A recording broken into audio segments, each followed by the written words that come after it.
Gubernur Aceh Irwandi Yusuf membuka bisnis forum Jambore Ipteksil Sabang 2017.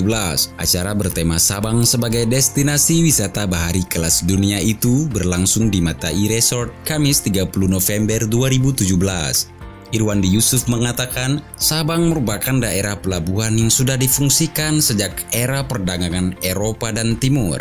Kawasan Sabang disebut sudah sangat terkenal dan menjadi daerah singgahan. Saat Indonesia merdeka, kejayaan Sabang pun masih sangat kentara.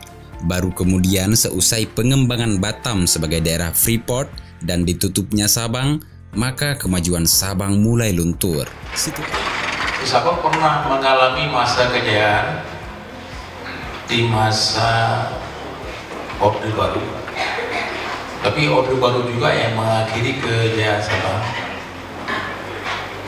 menutup Sabang sebagai Freeport dan Free Trade Zone karena pemerintah fokus kepada Batam.